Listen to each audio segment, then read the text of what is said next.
The Galactic Safety Council building stretched toward the purple sky of Zentari Prime, like a twisted metal flower. Inside its sterile white halls, millions of survival manuals were processed every day.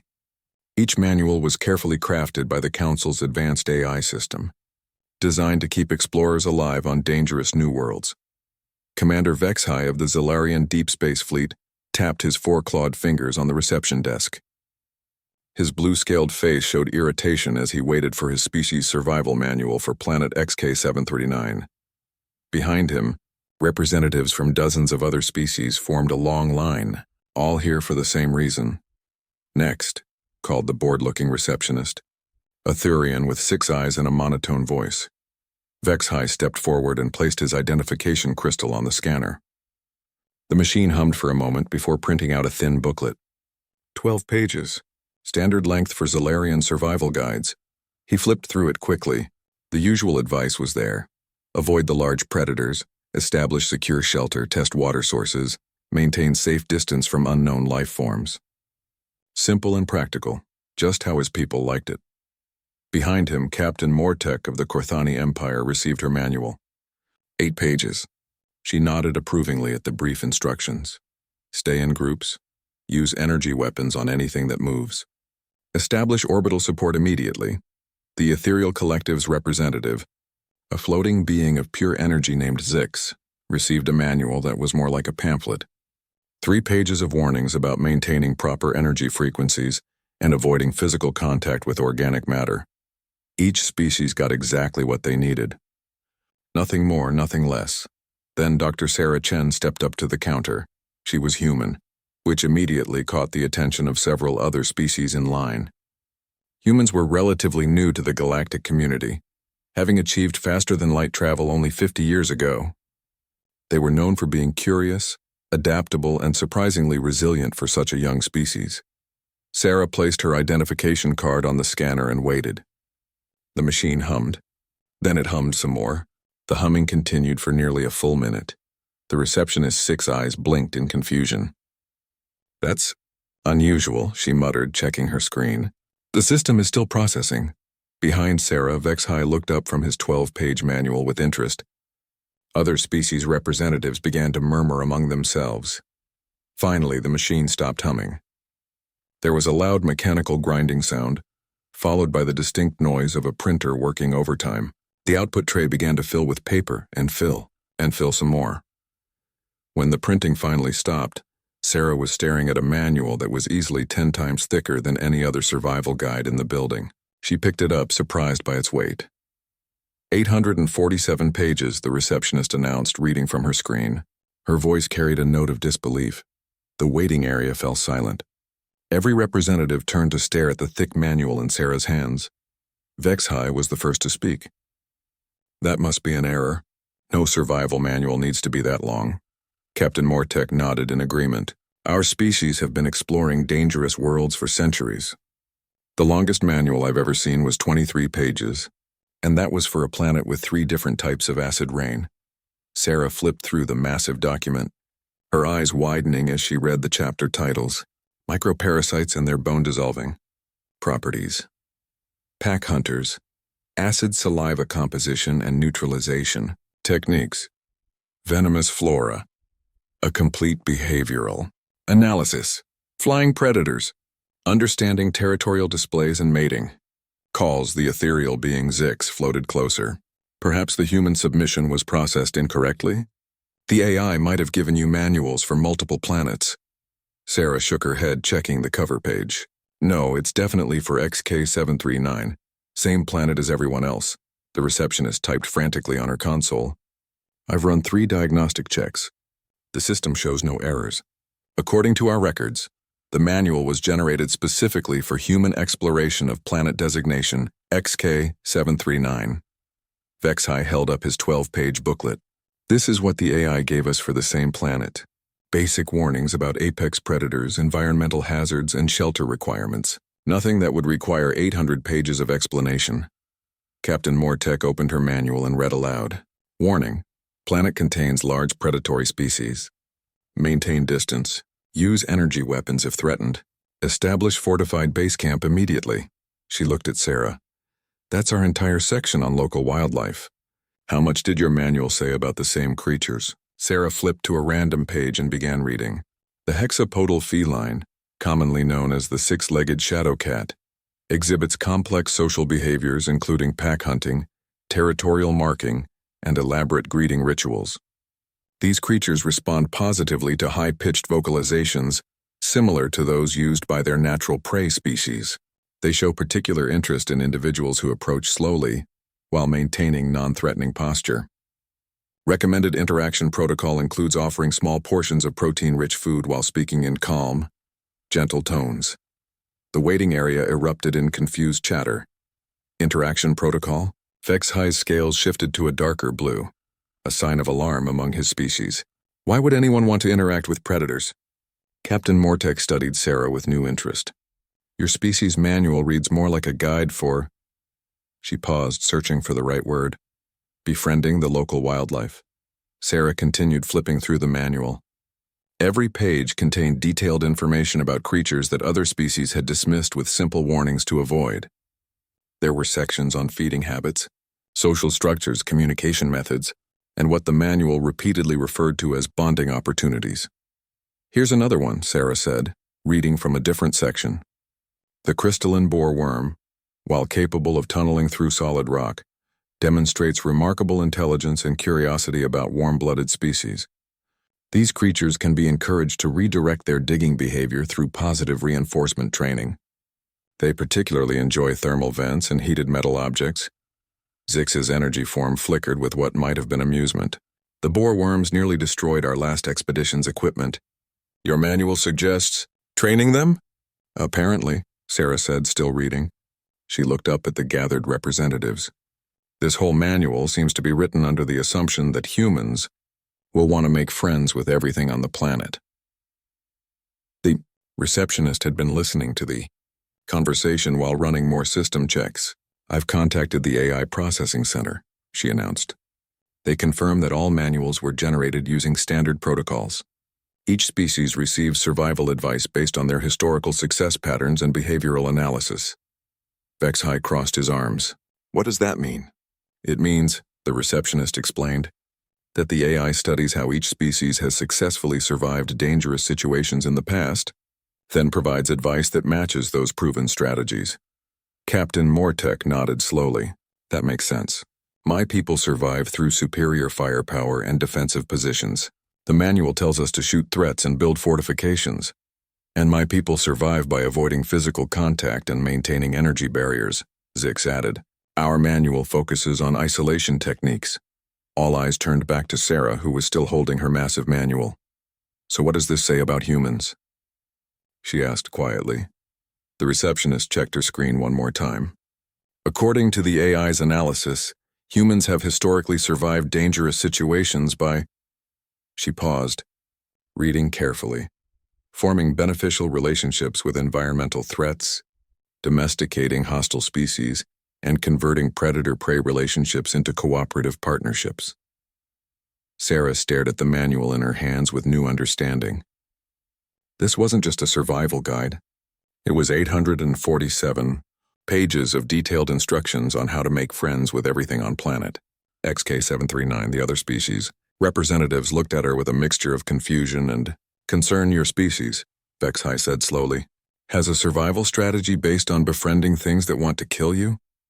Sarah smiled, the expression that many species found both charming and slightly unsettling in humans. Apparently we do. She tucked the massive manual under her arm and headed toward the exit. Behind her, the other species representatives continued to discuss the implications of what they had just learned.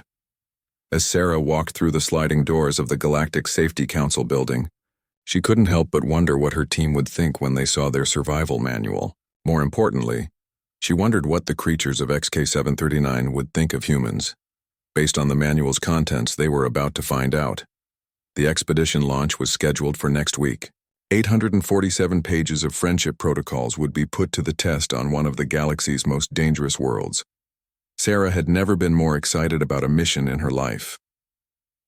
The landing shuttles cut through XK739's thick atmosphere like metal tears in a green sky. 3 different ships descended toward the planet's surface, each carrying a different species expedition team.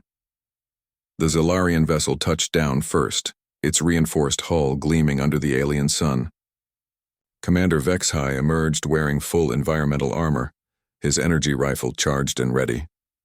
His team of 12 specialists moved in tight formation, establishing a defensive perimeter within minutes of landing. Captain Mortek's Korthani ship landed half a kilometer away. Her warriors deployed automated turrets and force field generators before anyone set foot outside. The mechanical whir of defensive systems filled the air as they carved out a secure zone in the jungle. The human shuttle landed between the two military encampments. Dr. Sarah. Chen stepped out wearing standard exploration gear, her 800-page manual tucked safely in her pack. Her team of 15 researchers, biologists, and engineers followed her with equipment that looked more suited for a camping trip than a military operation. Planet XK739 was everything the survival manuals had promised. The jungle stretched endlessly in all directions, filled with the sounds of unknown creatures. Strange flowers bloomed in impossible colors, and the air itself seemed to hum with dangerous energy. Within the first hour, the differences between the three expeditions became clear.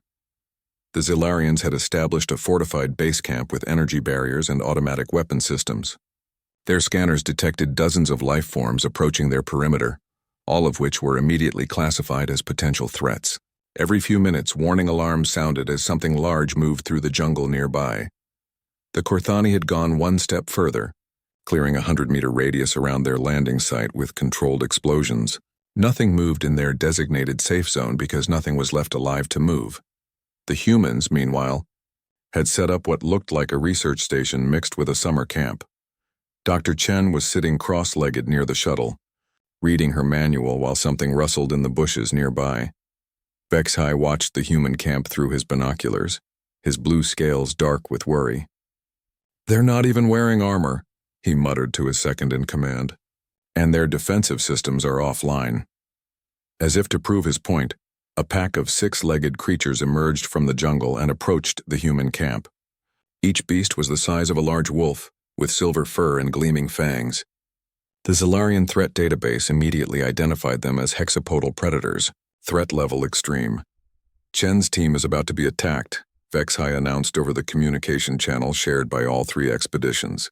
"Multiple hostiles approaching from the southwest." Captain Mortek's voice crackled through the radio. "Confirmed.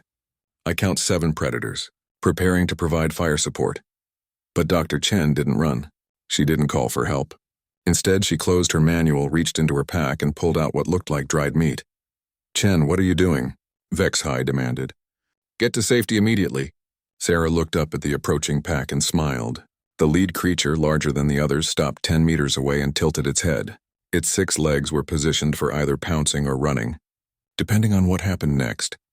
"According to page 47 of our manual," Sarah said calmly into her radio, "hexapodal felines respond positively to non-threatening postures and food offerings." She held out the dried meat and made soft clicking sounds with her tongue. The lead predator's ears perked up. It took a cautious step forward. "Chen, you're insane." Captain Mortek's voice carried a note of panic. "Fall back to our position immediately." But Sarah continued clicking her tongue and holding out the meat. The lead creature approached slowly, sniffing the air. When it was close enough, it gently took the food from her hand with surprising delicacy. The other pack members crowded closer, making soft whining sounds. "Page 48 says they have complex social structures," Sarah explained to her radio audience while offering food to the other creatures. "They're curious about warm-blooded species and show pack loyalty behaviors." One of the smaller predators, apparently the youngest, rolled onto its back near Sarah's feet. She reached down and scratched its belly. The creature made a sound that was somewhere between a purr and a growl of contentment. "This is impossible," Vexhai whispered. Within an hour, the human camp had been surrounded by creatures that both other expeditions classified as deadly threats. The pack of 6-legged predators had settled down around the humans' equipment like enormous fanged dogs. 2 of them were playing fetch with a human engineer named Rodriguez, who had apparently read the section on recreational bonding activities. Dr. Martinez, the expedition's biologist, was examining something under a microscope while having an animated conversation with what the manual called a chitinous observer, a beetle-like, Creature the size of a small car that had wandered out of the jungle an hour earlier. The microparasites aren't harmful, Martinez announced over the radio. They only dissolve calcium deposits from arthritis and bone spurs. These little guys might actually be beneficial for human health. The chitinous observer clicked its mandibles in what sounded almost like agreement. Vexhai had given up trying to understand what he was seeing. His threat detection systems were going crazy as more and more dangerous creatures approached the human camp, only to settle down peacefully among the research equipment. Chen, he called over the radio, what exactly does your manual say about these creatures? Sarah was now sitting with her back against the chitinous observer, while one of the six-legged predators napped with its head in her lap. It's not really about the creatures, she explained. It's about understanding what they want and need. Most of them are just curious about us. A new sound echoed through the jungle, something between a roar and a musical note. All three expeditions' threat sensors went into overdrive. Massive life form approaching, Captain Mortek announced. Energy signature suggests it's larger than our shuttles. Through the trees came something that defied easy description. It moved on 4 legs but stood as tall as a building. Its hide was covered in natural armor plating, and its head bore a crown of crystalline spikes that caught the sunlight like prisms. Fortress Beast, Vexhai read from his database. Threat level: evacuate immediately. The creature approached the human camp with ground-shaking steps. The six-legged predators looked up but didn't seem alarmed. The chitinous observer clicked its mandibles in what might have been a greeting. Dr. Chen stood up slowly, brushing dirt from her clothes. She flipped through her manual until she found the right section. Page 237, she announced. Armored herbivores of unusual size. These creatures are highly intelligent and social. They approach new groups to assess potential threats and establish territorial boundaries. Recommended approach: remain calm, avoid sudden movements, and offer appropriate gifts. Gifts? Vexhai's voice cracked. What kind of gifts do you give to something that could step on your shuttle? Sarah was already digging through her equipment. She pulled out a collection of metal tools and laid them on the ground in front of the massive creature. The fortress beast lowered its enormous head and examined the offerings with surprising delicacy. Its crystalline spikes chimed softly as it moved. After a moment, it picked up a hammer with its mouth and began scratching behind one of its armored plates. They use tools, Sarah explained. The spikes on their backs are beautiful, but they can't reach them to clean or maintain them. They value objects that help with grooming. The massive creature settled down near the human camp, contentedly using the hammer to scratch places it couldn't reach. Its presence seemed to signal something to the jungle around them, because the sounds of approaching life forms grew louder. How many pages does your manual have on local wildlife? Captain Mortek asked. Sarah flipped through the thick book. About 600 pages. Why? Because I'm counting at least 30 different species heading toward your location. Sarah looked around at the growing collection of creatures surrounding her team. The six-legged predators were playing with her engineers. The chitinous observer was helping Dr. Martinez collect plant samples. The fortress beast was making happy rumbling sounds as it groomed itself with human tools. I think, Sarah said slowly, we're going to need more dried meat. By sunset, the human camp looked less like a research station and more like the galaxy's strangest petting zoo. Creatures that had sent the other expeditions scrambling for their weapons were lounging peacefully among the human equipment.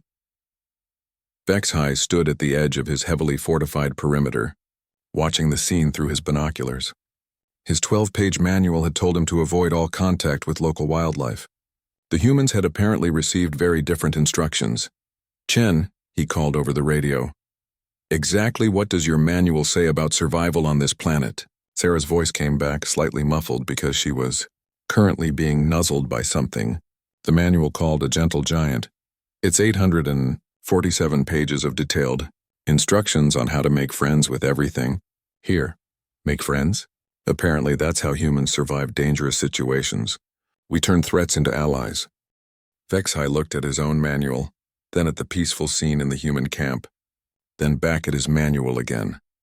For the first time in his military career, 3 weeks after landing on XK-739, the human camp had transformed into something that defied all conventional wisdom about survival on dangerous worlds. What had started as a standard research expedition now resembled a cross between a scientific outpost and an interstellar animal sanctuary.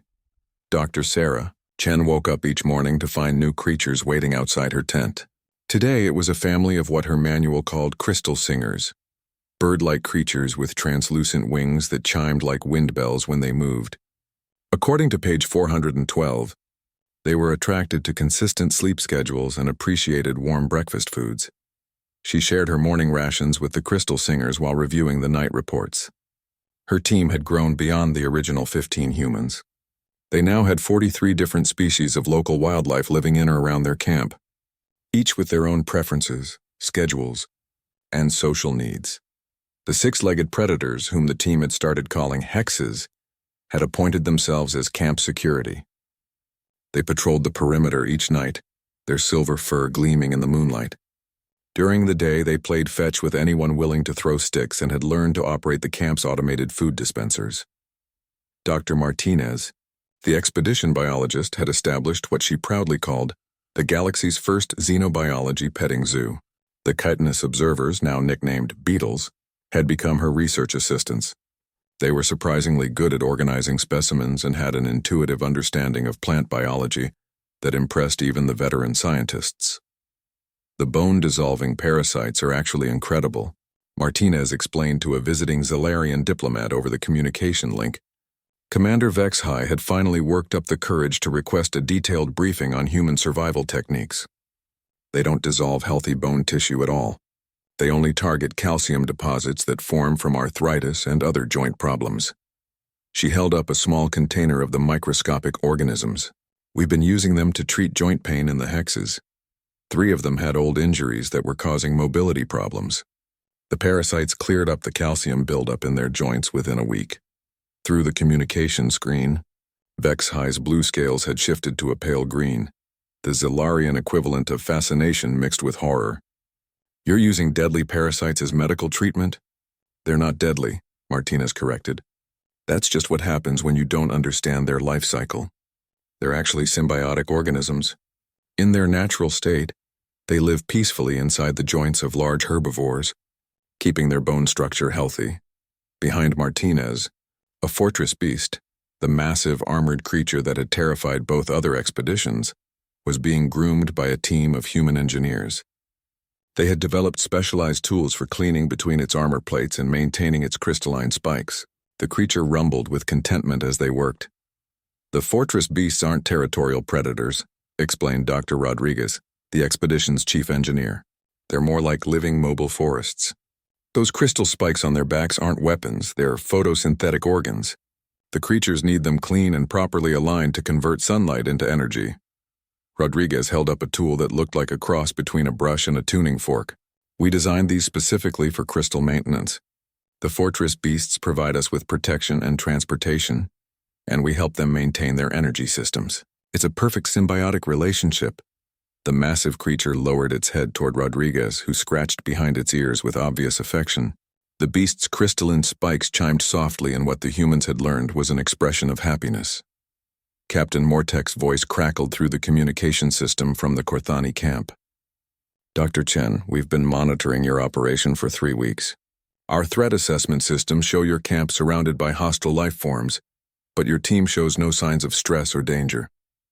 Please explain this contradiction. Sarah looked around the camp. A group of night singers, the creatures whose howls had initially terrified the other expeditions, were harmonizing with human music from a portable speaker. Their voices created hauntingly beautiful melodies that carried across the jungle. Several gentle giants, bear-like creatures with natural armor plating, were helping human technicians move heavy equipment. There's no contradiction, Sarah replied. These creatures aren't hostile. They're just misunderstood. She gestured to a nearby tree where something that looked like a cross between a snake and a vine was wrapped around the branches. Take the verdant coils, for example. Your database probably lists them as aggressive constrictors, but according to our manual, they're actually sentient plant-animal hybrids that form emotional bonds with warm-blooded species. As if responding to its name, the verdant coil unwound itself from the tree and slithered over to Sarah. It wrapped gently around her arm, its surface warm and surprisingly soft. The creature's eyes, hidden among what looked like leaves, blinked slowly in contentment. They're empathic, Sarah continued. They can sense emotional states and respond accordingly. This one has been helping our team deal with stress and homesickness. It's better than any therapy program we've ever used. The verdant coil tightened its grip slightly on Sarah's arm, not restrictively, but comfortingly, like a reassuring hug. Dr. Chen flipped through her massive manual to a section marked with dozens of bookmarks. The key insight is that almost nothing on this planet is actually aggressive toward species that approach with the right intentions. Most of these creatures are either defensive, territorial, or simply trying to communicate. She pointed to a section of the camp where human children, who had somehow convinced their parents to bring them on the expedition, were playing with juvenile versions of several species that both other expeditions classified as deadly. The young hexes learn pack behavior through play, Sarah explained. The juvenile crystal singers develop their harmonic abilities through social interaction. The baby gentle giants need physical contact to develop proper emotional regulation. Commander Vexhi's image flickered on the screen as his ship's communication system struggled with interference. Dr. Chen, are you saying that dangerous alien predators need emotional support? I'm saying that most species, regardless of their physical capabilities, have complex social and emotional needs, Sarah replied. Once you understand those needs, cooperation becomes possible. Behind her, one of the hexes approached, carrying something in its mouth. It was Rodriguez's wrench, which he had apparently dropped while working on the equipment. The creature placed the tool carefully at Rodriguez's feet and wagged its tail-like appendage. Good boy, Shadow, Rodriguez said, scratching behind the hex's ears. The creature made a sound somewhere between a purr and a growl of happiness. Captain Mortek's voice carried a note of incredulity. You've named them? Of course we've named them, Dr. Martinez replied. That's Shadow, this is Prism, she indicated the fortress beast. And this little guy is Harmony. She gestured to a crystal singer perched on her shoulder. The beetles don't have individual names because they prefer group identity, she continued. But the verdant coils like classical human names. That one's called Beethoven because he responds to musical vibrations. The communication channel fell silent for several moments. Through the screen, both alien commanders could be seen consulting with their respective teams. Finally, Vexhi spoke. Dr. Chen, our survival protocols are based on avoiding contact with hostile life forms. Your protocols appear to be based on adopting them as pets. Sarah considered this. I wouldn't say pets exactly, more like partners. Each species brings different capabilities to our group. The hexes provide security and reconnaissance. The beetles help with research and organization. The fortress beasts offer transportation and protection. The crystal singers serve as early warning systems and communication relays. She gestured to the integrated community that had formed around the human camp. We're not just surviving on this planet. We're thriving because we've built a multi-species cooperative that benefits everyone involved. As if to demonstrate her point, a new sound echoed through the jungle. Both alien commanders' threat detection systems immediately classified it as a Level 9 emergency, the highest possible danger rating. What is that? Captain Mortek demanded. Sarah consulted her manual, flipping to a section near the back. Page 734. Apex Harmony Weavers. They're the planet's most advanced predators, also the most intelligent. Through the trees, something massive approached. It moved with liquid grace despite its size, and its approach caused the entire jungle to fall silent. Our systems recommend immediate evacuation, Vexhi announced. Our manual recommends offering an invitation to the community, Sarah replied calmly.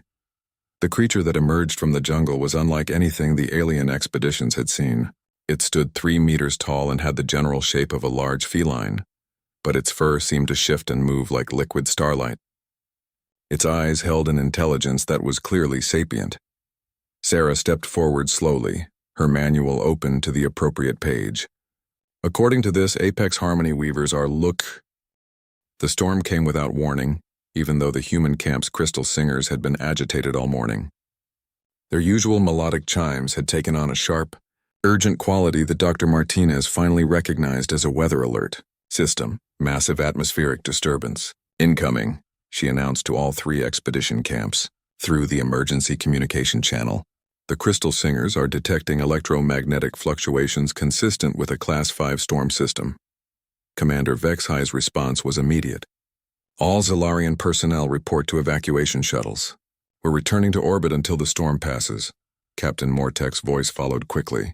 Korthani forces are initiating emergency shelter protocols. Our bunkers can withstand anything this planet can produce.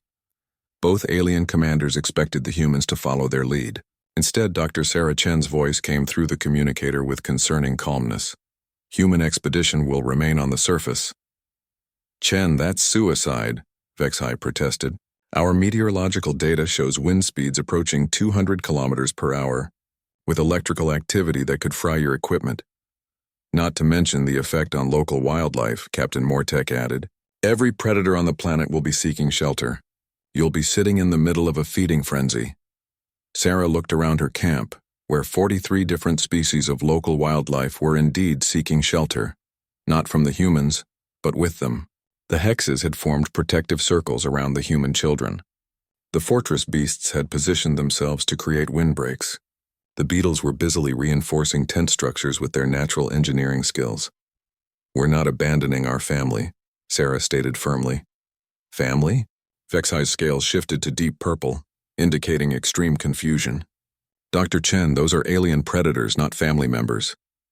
They are now, Dr. Rodriguez replied, his voice carrying over the increasing wind. He was working alongside a group of gentle giants to secure equipment that the beetles had identified as storm vulnerable. These creatures have been protecting us for weeks. We're not going to abandon them when they need us most. The storm hit XK-739 with the fury of an angry planet. Lightning turned the sky into a strobing canvas of electric blue and purple. Rain fell in sheets so thick that visibility dropped to mere meters.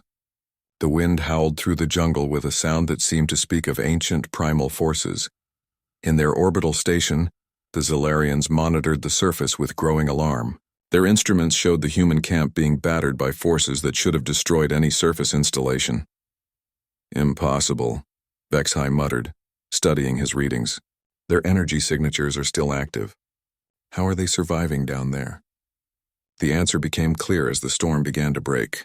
When the Zilarian shuttles descended to check for survivors, they found something that defied all logic.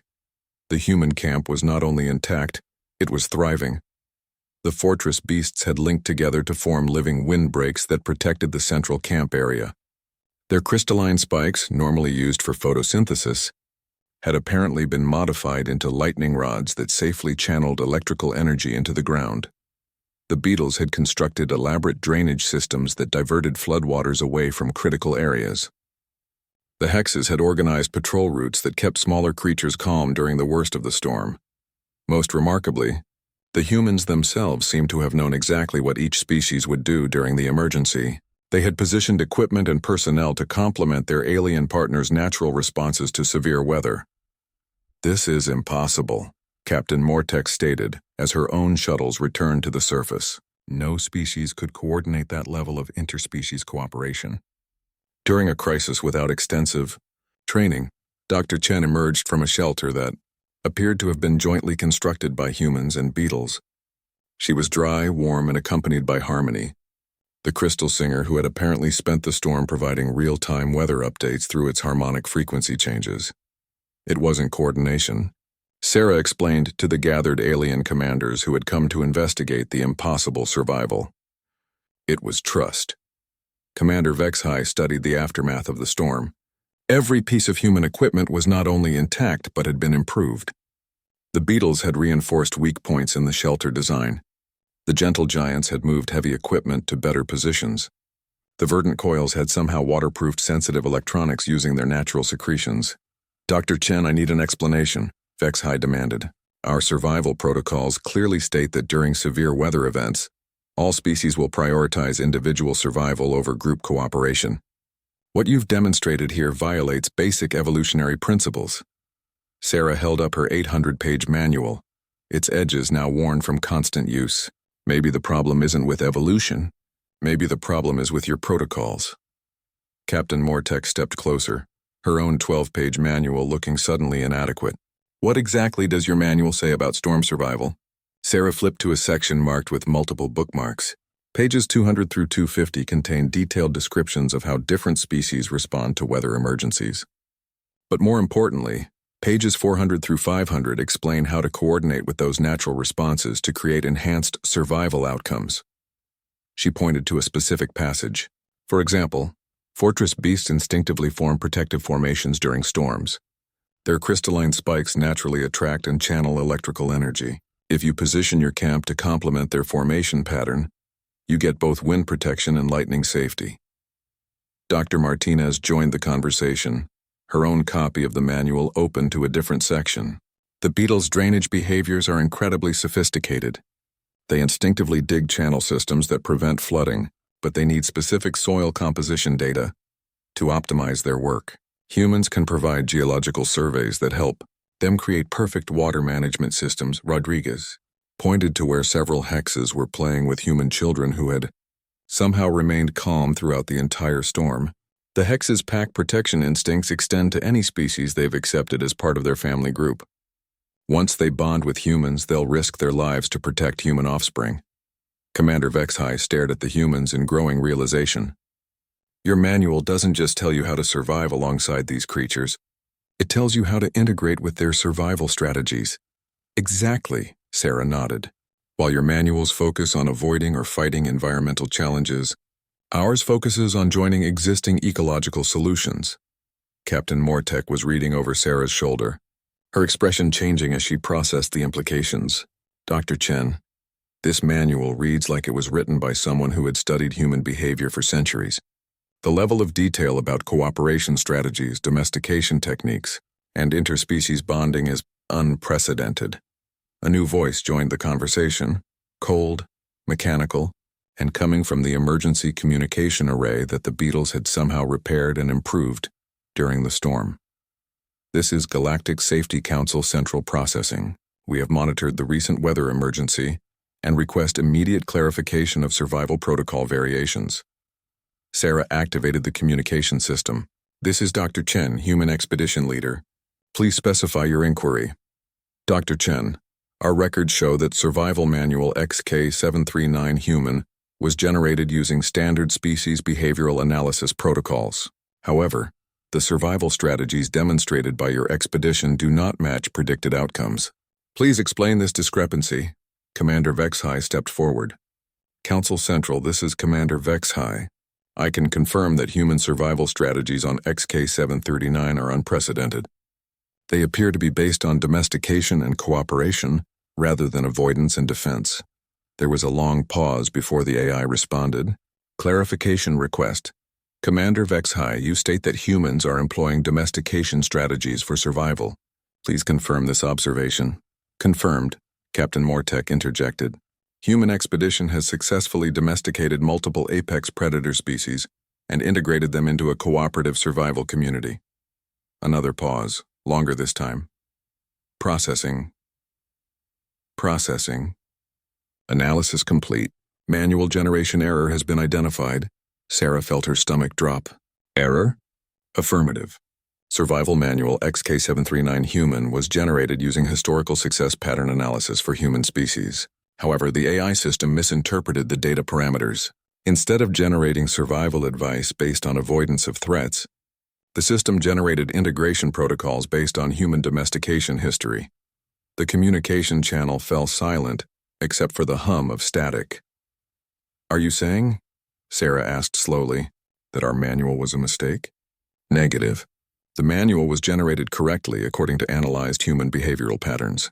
The error was in the assumption that humans would require avoidance-based survival strategies. Analysis shows that humans consistently survive dangerous situations by forming cooperative relationships with environmental threats. Commander, Vexhai's scales had shifted through several color changes during this conversation. Council Central, are you confirming that humans have a documented history of domesticating dangerous species for survival purposes? Affirmative. Human species demonstrates unique survival strategy of converting predator-prey relationships into cooperative partnerships. Examples include domestication of wolves 6 months after the first shuttle's touchdown on XK739. The planet had become the most successful colonial expedition in documented galactic history. The human settlement sprawled across several kilometers of what had once been considered hostile jungle, now transformed into a thriving multi-species community.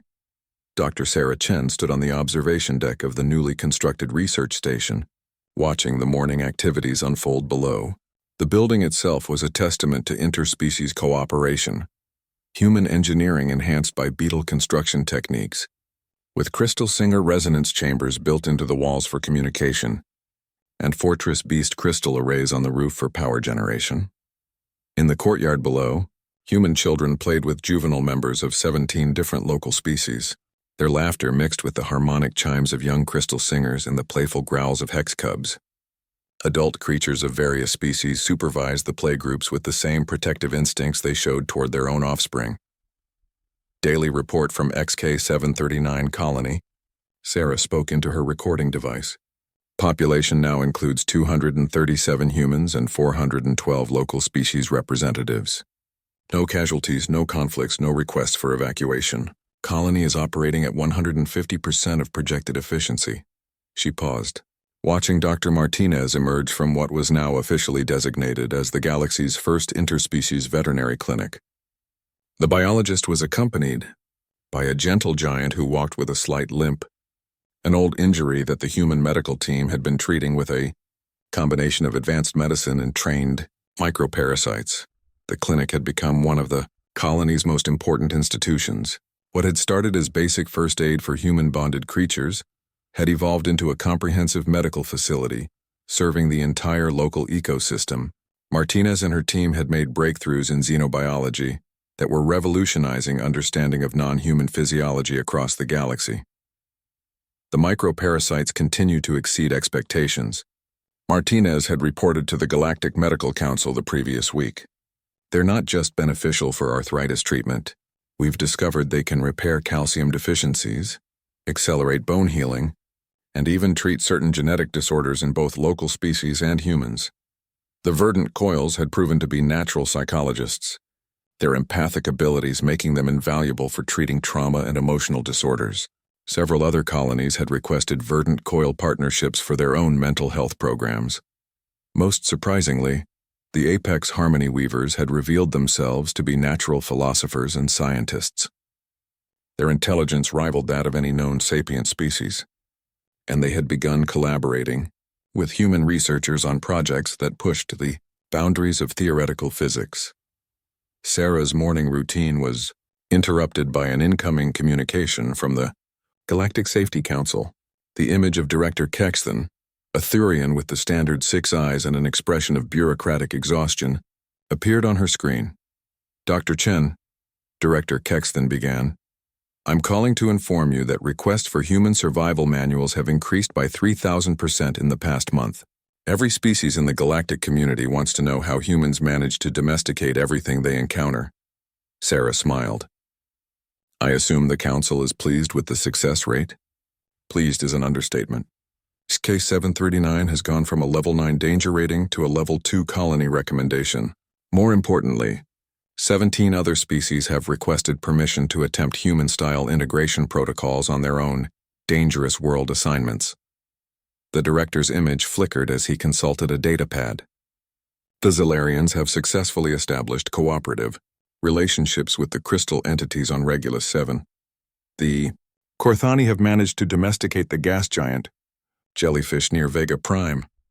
Even the ethereal collective has begun experimenting with symbiotic partnerships. Sarah wasn't entirely surprised. Commander Vexhai had spent 2 months on XK-739 learning human domestication techniques before returning to his own assignment. His reports had been enthusiastic if bewildered. The Zilarian approach to crystal entity partnership is fascinating, Sarah had read in his latest communication. We discovered that the entities were not aggressive. They were trying to communicate through electromagnetic pulses. Once we learned their language, they became eager to share their knowledge of quantum mechanics. Captain Mortek had achieved similar success with her assignment. The gas giant jellyfish that had previously destroyed 3 different expeditions were now serving as living spacecraft for Korthani exploration teams. The creatures were apparently highly intelligent and had been attacking because they thought the mechanical ships were invaders threatening their young.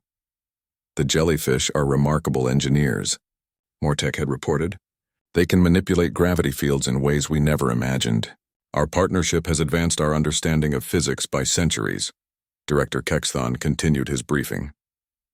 Dr. Chen, the Council has made a decision regarding future survival manual generation. We're implementing what we're calling the Human Protocol for all dangerous world assignments. Human Protocol? Instead of generating avoidance-based survival manuals, our AI will now analyze the potential for cooperative relationships with local species. Every expedition team will receive detailed domestication and partnership protocols along with traditional survival advice. Sarah felt a mix of pride and amusement. So you're standardizing the approach that was supposedly a mistake? It was never a mistake, Director Kexthon replied. Our analysis shows that the AI correctly identified human behavioral patterns. The mistake was assuming that humans were an anomaly. It turns out that cooperative survival strategies are significantly more effective than adversarial ones. The director's expression shifted to something resembling amazement. Dr. Chen, in the past 6 months, colonies using human-inspired protocols have achieved a 97% success rate compared to the previous average of 63%. More importantly, they're not just surviving, they're thriving. Through her window, Sarah could see the afternoon shift change in the colony. Fortress beasts were returning from their patrol routes, their riders, a mix of humans and hexes dismounting near the stable areas. The beetles were emerging from the underground workshops where they spent their days improving colony infrastructure. Crystal singers were taking their positions in the communication towers for the evening relay shift. There's something else, Director Kexthon continued. The Council has approved your request for the survival manual for humanity's next assignment. Sarah's attention sharpened. 3 months ago, she had submitted a proposal for humanity's next colonial expedition. The target was a planet that every other species had written off as completely uninhabitable. Planet designation ZX-144. The director announced. Completely uninhabitable due to apex predator saturation. Every previous expedition has resulted in total casualty rates within 48 hours. Sarah felt the familiar excitement that came with a new challenge. What's our manual looking like? 1,200 pages, Director Kexthon replied. The AI has designated it as Advanced Pet Care for Extreme Environments. Sarah laughed. The sound carrying across the observation deck and mixing with the harmonics from the Crystal Singer communication array. 1,200 pages of friendship protocols? The manual includes detailed sections on apex predator psychology, pack dynamics for species larger than shuttlecraft, feeding requirements for creatures that normally eat spaceship hulls, and what the AI terms advanced snuggling techniques for armored species. Behind the director, Sarah could see other council members reviewing datapads with expressions ranging from amazement to resignation. The galactic community was slowly coming to terms with the fact that humans approached survival in fundamentally different ways than every other known species. Dr. Chen, Director Kexthon added, there's one more thing. The AI has flagged ZX-144 as potentially containing species that exceed current intelligence classifications. The apex predators on that world may be fully sapient. Sarah's excitement grew. Sapient apex predators? Potentially more intelligent than any known galactic species. The AI estimates that successful partnership with ZX-144 natives could advance galactic civilization by millennia. Sarah looked out at her colony, where humans and local species worked together in ways that had seemed impossible just months before. Children played games that combined human creativity with alien abilities. Scientists from different species shared knowledge that no single group could have developed alone. When do we launch? She asked. The expedition ships are being prepared now. Colony ship designs have been modified based on XK-739 experience. Instead of defensive installations, we're building what the engineers are calling friendship stations, facilities designed to accommodate unknown species with unknown needs. Sarah started mentally reviewing the supplies they would need. Tons of dried meat for carnivorous species, musical instruments for species that communicated through sound, art supplies for creatures that might express themselves visually,